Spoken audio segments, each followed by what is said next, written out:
IVF treatments పై 20,000 discount. Doctor consultation మరియు ultrasound scan ను ఉచితంగా అందిస్తున్నారు. 49 అంటే సంతానం, 49 అంటే సంతోషం. మా పేరు కవిత అండి.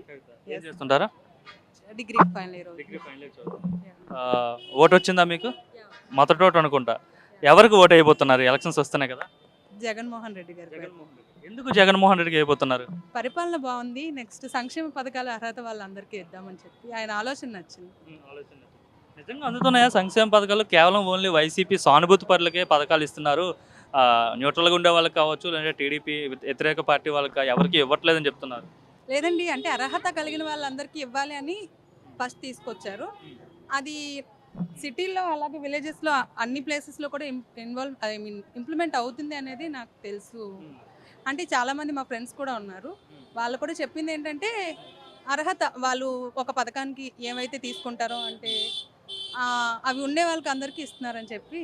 అంటే యూత్ అంతా కూడా మ్యాక్సిమం జగన్మోహన్ రెడ్డికి ఎవరికి వేరు, జనసేన అంటే పవన్ కళ్యాణ్ వైపే ఉంటారనేసి అంటున్నారు. మీరు కూడా యంగ్ అండి యూత్. అంటే నాకు తెలిసి ఓటు లేని వాళ్ళు పవన్ కళ్యాణ్ గారికి వేస్తారేమో. ఉండే వాళ్ళు అయితే అంటే ప్రెసెంట్ ఇంతకు ముందు గవర్నమెంట్తో కంపేర్ చేస్తే అప్పుడు ఏమొచ్చాయి, ఇప్పుడు ఏమొస్తున్నాయి, అప్పుడు ఎంత డెవలప్ అయింది, ఇప్పుడు ఎంత అవుతుంది అనేది ఆలోచించే వాళ్ళు అయితే జగన్మోహన్ రెడ్డి గారికి వేస్తారు. ఏమొచ్చాయి మీరు అన్నారు కదా, కంపారిజన్ చేసుకుంటే బిఫోర్ 2019 ఏముండేది, ఆఫ్టర్ 2019 ఏమొచ్చాయి? బిఫోర్ 2019 అనేది నాకు అప్పుడు ఓటు హక్కు లేదు, కానీ ఆయన ఇచ్చిన పథకాలు ఏవైతే ఉన్నాయో ఇప్పుడు వాళ్ళు ఏవైతే మేనిఫెస్టో రిలీజ్ చేశారో ఆ మేనిఫెస్టోలో ఈ పథకాలు ఇంతకుముందు మేము ఇచ్చాం, ఇప్పుడు అవే కంటిన్యూ చేయాలనుకుంటున్నాం, లేకపోతే ఈ పథకాల వల్ల వీళ్ళకి ఇంత లబ్ధి చేకూరింది, ఇప్పుడు మళ్ళీ ఈ పథకాల వల్ల ఇంత వస్తాయని వాళ్ళు ఎక్కడ చెప్పలేదండి. మొన్నటి వరకు ఏం చెప్పారంటే సంక్షేమ పథకాలు ఇస్తే రాష్ట్రం అంతా అప్పుల్లో ఉంటుంది, సంక్షేమ పథకాలు అమ్మఒడి కానీ లేకపోతే ఇంకా ఏంటైతే చేయూత కావచ్చు, లేకపోతే ఇవన్నీ ఏంటంటే చిన్నపిల్లలకి మైండ్లోకి తీసుకొని అమ్మఒడి ఇచ్చి చిన్నపిల్లల్ని పాడు చేస్తున్నారని, నాడు నేడుని అలాగే వాలంటీర్ వ్యవస్థను కానీ వీళ్ళందరినీ వాళ్ళు చిన్న చూపు చూశారు. కానీ ఇప్పుడు ఎలక్షన్ దగ్గరకు వచ్చేటప్పటికి వాళ్ళు ఏమంటున్నారంటే వాలంటీర్ వ్యవస్థ పెడితే 10,000 ఇస్తాం, వాలంటీర్ వ్యవస్థ బాగుంది, డబుల్ ఇస్తాం అంటున్నారు. నెక్స్ట్ జగన్ మేనిఫెస్టోలో ఏవైతే ఉన్నాయి సంక్షేమ పథకాలు, ఈ మేనిఫెస్టోలో కూడా వాళ్ళు అవే పెడుతున్నారు. అంటే అమౌంట్ పెంచి వాటికి ఇంకొక పేర్లు పెట్టచ్చు, కానీ అవే పథకాలు ఇస్తున్నారు. కాబట్టి వాళ్ళు ఒకవేళ ఇంతకు ముందు గవర్నమెంట్లో వాళ్ళు ఒకవేళ చేసి ఉండుంటే అవే పథకాలు కంటిన్యూ చేస్తారు కదా. అంటే ఈ పథకాల వల్ల ఎంతమందికి లబ్ధి చేకూరింది, సో మేము ఇవే కంటిన్యూ చేస్తామని. ఏవైతే పసుపు కుంకుమ ఉందో వాటి గురించి ఇప్పుడు మాట్లాడలేదు. ఒకవేళ వాళ్ళు జన్మభూమి కమిటీ వాటి వల్ల వాళ్ళకి నిజంగా మంచి ప్రజలకి మంచి జరిగింది అంటే అవే పెట్టాలి కదా. ఇప్పుడు ఎందుకు మళ్ళీ అమ్మఒడి అని చెప్పి ఇంట్లో ఎంతమంది మహిళలు ఉంటే వాళ్ళకి 2,000 సంథింగ్ ఎంతో అని చెప్పి ఫ్రీ బస్ 1,500 మహిళలందరికీ. అంటే ఇప్పుడు 1,800 చేయూత 18,000 ఇచ్చేవారు కదా 45 సంవత్సరాల వాళ్ళకి, ఇంచుమించు అట్లా తీసుకొచ్చారు. నెక్స్ట్ ఫ్రీ బస్ అని చెప్పి తెలంగాణ స్టేట్లో ఉన్నది ఇప్పుడు ఇక్కడ ఇంప్లిమెంట్ చేస్తూ ఉంటున్నారు. అది వేరే వాళ్ళ స్టేట్దో లేకపోతే ఇంకేదో కాపీ చేసే కంటే వాళ్ళ మేనిఫెస్టోలో ఒకటంటూ ఉండాలి కదా, ప్రజలకి వీటి వల్ల ఎంత అవుతుంది అనేది.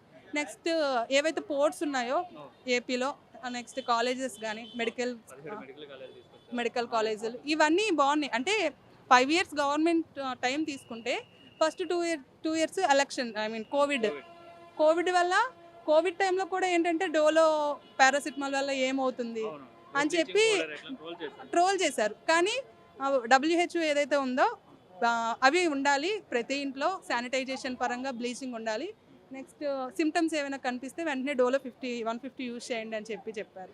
అంటే ఫస్ట్ వాళ్ళు అవమానించిన వాళ్ళే ఫాలో అయ్యారు.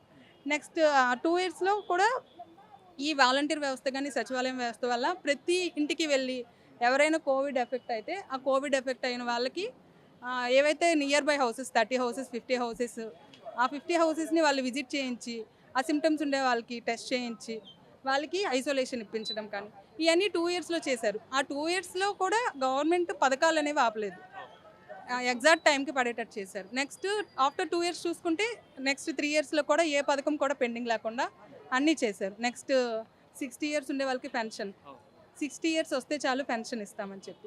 లాస్ట్ గవర్నమెంట్లో మేము ఫేస్ చేసాం పర్సనల్గా ఏంటంటే ఎవరైతే జన్మభూమి కమిటీ ఉన్నారో వాళ్ళకి దగ్గరికి తీసుకున్నారు, వాళ్ళు వెళ్ళిపోయిన వెంటనే చింపబడేసేవాళ్ళు. ఈ గవర్నమెంట్లో అట్లా కాకుండా 60 years వాళ్ళందరికీ వచ్చేలా చూశారు. సో అందుకని అంటే మెయిన్గా స్టూడెంట్స్ సంబంధించి చెప్పండి. అంటే విద్యార్థులు ఎవరైతే స్కూలింగ్ చేసుకున్నారో వాళ్ళకి ఇంగ్లీష్ మీడియం విద్య పెట్టడం కావచ్చు, నాడినేట్ కావచ్చు, డిజిటల్ క్లాస్ రూమ్లు, డిజిటల్ బోర్డ్స్, ట్యాబ్స్ ఇవన్నీ ఇవ్వడం వల్ల యువత చెడిపోతున్నారు. అండ్ ఇంగ్లీష్ మీడియం విద్య పెట్టడం కూడా చాలామంది అపోజ్ చేశారు. కరెక్ట్ కాదని మీరేమంటారు యాజ్ ఎ స్టూడెంట్గా? అంటే మీకు లేని అప్పుడు పరిస్థితుల్లో అప్పుడు ఇంగ్లీష్ మీడియం లేదు అండ్ డిజిటల్ క్లాస్ రూమ్స్ లేవు. ఇప్పుడు ఎలా ఉంది వాటిపైన? అండ్ ఇప్పుడు ప్రస్తుతం ప్రపంచంలో ఇంగ్లీష్ అనేది ఏ కంట్రీకి వెళ్ళినా ఏ స్టేట్కి వెళ్ళినా సరే ఇంగ్లీష్ అనేది ఉండాలి.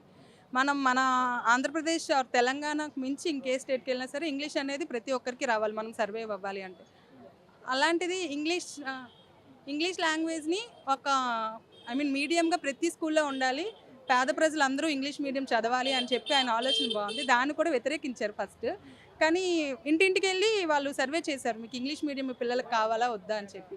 పేరెంట్స్ అనుమతి తీసుకున్నారు. చాలా అంటే ఒక 100 మెంబర్స్లో 99 మెంబర్స్ ఓకే మా పిల్లలకి ఇంగ్లీష్ మీడియం పెట్టండి అని చెప్పి తీసుకున్నారు.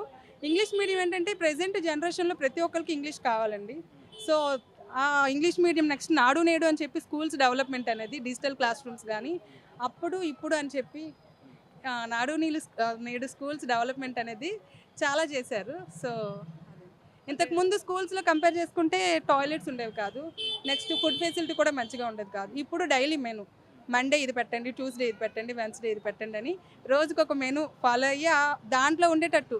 నెక్స్ట్ ఫుడ్ కమిషన్ వాళ్ళు కూడా చెకప్కి కొన్ని స్కూల్స్కి పంపించి ఫుడ్ బాగోకపోతే ఫిర్యాదు చేయండి అని చెప్పి. నెక్స్ట్ ప్రోటీన్ ఫుడ్ కావాలని, నెక్స్ట్ అంగన్వాడీస్ నుంచి డెవలప్ అవ్వాలి. పిల్లలకి ఏంటంటే ప్రోటీన్స్ కావాలి అంటే తల్లి ప్రెగ్నెన్సీలో ఉన్నప్పటి నుంచి అందాలి అని చెప్పి ఆ ఏజ్ నుంచే వాళ్ళకి మిల్క్ కానీ ఎగ్స్ కానీ లేకపోతే బెల్లం నుంచి చెక్కీలు అవన్నీ వాళ్ళ నుంచి అలాగే పుట్టిన పిల్లలకి నెక్స్ట్ పిల్లలు పెరుగుతుండే కొలది వాళ్ళ చదువుకి అలా అంటే ఎవ్రీ స్టెప్ చైల్డ్హుడ్ మదర్ కడుపులో ఉండే బిడ్డ నుంచి అలాగే వృద్ధాప్యంలో ఉండే ముసలి వాళ్ళకి ప్రతి ఒక్కరికి కూడా వయసుతో సంబంధం లేకుండా అందరి అభివృద్ధి కావాలనే ఉద్దేశంతో ప్రవేశపెట్టిన పథకాలు అనేవి చాలా బాగున్నాయి. అందుకని జగన్ ఒక్కడే ఉన్నాడు ఒకవైపు, ఇటుపక్క పవన్ కళ్యాణ్ ఉన్నాడు, చంద్రబాబు ఉన్నాడు అండ్ బీజేపీ ఉంది. వీళ్ళు ముగ్గురు ఒకవైపు ఉన్నారు, జగన్ ఒక్కడే ఉన్నాడు కదా. మరి అంత సింపుల్గా గెలవడం జరుగుతుందా? అంటే అభివృద్ధి ఉండాలండి. ఎవరు ఎక్కువ ఇటువైపు ఉన్నారు తక్కువ ఎవరు ఉన్నారని కాదు. ప్రజలకి ఏంటంటే అభివృద్ధి ఇంతకుముందు ఏం జరిగింది ఇప్పుడు ఏం జరిగింది నెక్స్ట్ అది అంటే పార్షియాలిటీ ఉందా లేదా ఇంతకుముందు ప్రభుత్వంతో కంపేర్ చేసుకుంటే వాళ్ళకి ఎవరి దగ్గరికైనా వాళ్ళు వెళ్ళి మాకు ఇది పెట్టండి ఇది చేయండి అని వాళ్ళు బ్రతిమలాడుకున్నారా, లేకపోతే వాళ్ళ ఇంటికి వచ్చి మీకు 45 ఇయర్స్ ఉన్నాయి లేకపోతే 60 ఇయర్స్ ఉన్నాయి, మీ పిల్లలకి అమ్మఒడి వస్తుంది, మీకు చేయూత వస్తుంది, మీకు పెన్షన్ వస్తుంది అని ఇంటికే వచ్చి పెట్టించుకున్న వాళ్ళు కంపేర్ చేసుకోవాలండి. మేము వేరే వాళ్ళ చుట్టూ తిరిగి మేము బ్రతిమాలుకొని పెట్టుకోవాలా లేకపోతే మా దగ్గరికి వచ్చి మీకు ఇది కావాలి అని చెప్పి అడిగి పెట్టుకోవాలా అనేది ఆలోచించి ప్రజలు నిర్ణయాలు తీసుకోవాలండి. పవన్ కళ్యాణ్ ఒక స్టార్ హీరో కదా, పవన్ కళ్యాణ్ వైపే యూత్ అంతా ఉన్నారు and Chandrababu Naidu visionary leader కాబట్టి మెజారిటీ పీపుల్ అంటే ఎడ్యుకేటెడ్ పీపుల్ అంతా కూడా ఆయన వైపు ఉన్నారు. జగన్ వైపు ఎవరు లేరు, జగన్ సింగిల్గా ఉన్నాడు, ఓడిపోతాడు, ఒక సైకో ముఖ్యమంత్రి అని కూడా చాలామంది అంటున్నారు. మీరేమంటారు దానికోసం? అంటే పవన్ కళ్యాణ్ నా ఉద్దేశం ఏంటంటే అభిమానులు ఉండొచ్చండి. ఆయన సింగిల్గా పోటీ చేసి ఉంటే మేబీ ఆయనకు కూడా ఒక ఛాన్స్ ఇచ్చేవాళ్ళేమో. అంటే ఎవరు ఏంటనేది వాళ్ళ పాలన చూస్తే తెలుస్తుంది కదా, ఆయనకు ఒక అవకాశం ఇచ్చేవాళ్ళేమో. ఆయన మొన్నటి వరకు ముఖ్యమంత్రిగా పోటీ చేస్తా అని చెప్పి ఇప్పుడు సంథింగ్ 21 సీట్లకి ఆయన అభిమానులకు కూడా అది నచ్చకపోవచ్చు. గెలిచినా ఓడినా సింగిల్గా పోటీ చేస్తే మేబీ నెక్స్ట్ టైం అయినా ఆయన అయ్యుండే వచ్చేమో. కాపు కమ్యూనిటీకి సంబంధించి ఆయన రాష్ట్రంలోనే పెద్ద సంఖ్యాబలంగా కూడా ఉంది కాపు కమ్యూనిటీ. మరి కాపులంతా కూడా పవన్ కళ్యాణ్కే వేస్తారని చాలామంది చెప్తున్నారు. మీరేమంటారు? కాపులంతా నిజంగా పవన్ కళ్యాణ్ వైపు ఉన్నారా? లేదండి, వాళ్ళు జరిగిన అభివృద్ధి బట్టి వాళ్ళు ఆలోచించాలి. అలా ఉన్నారా అనుకుంటే కాపులే ఒక్కరికి కాదు కదా, ఇప్పుడు ఏపీలో ఉన్నది చాలా కమ్యూనిటీస్ వాళ్ళు ఉన్నారు. నెక్స్ట్ వచ్చేసరికి క్యాస్ట్కి సంబంధించి నాయకుడిని నిలబెట్టుకోవాలి అనుకుంటే ఇంకా మిగిలిన వాళ్ళు అనవసరం కదా. మీదే కాన్స్టిట్యున్సీ? హెచ్ఆర్ లాంటి శ్రీకాకుళం. అక్కడ ఎలా ఉంది పరిస్థితి? హెచ్ఆర్లో ఎవరు గెలిచే అవకాశం కనిపిస్తుంది ఎమ్మెల్యేగా? వైఎస్ఆర్సీపీ గొర్రెల కిరణ్ కుమార్. లాస్ట్ టైం కూడా గెలిచాడు, ఏమీ చేయలేదు, ఆయనకి వేయడం వేస్ట్ అని చెప్తున్నారు. అంటే బయట వాళ్ళకి తెలియకపోవచ్చండి అభివృద్ధి ఏం జరిగింది ఏంటనేది, చూసిన వాళ్ళకి తెలుస్తుంది.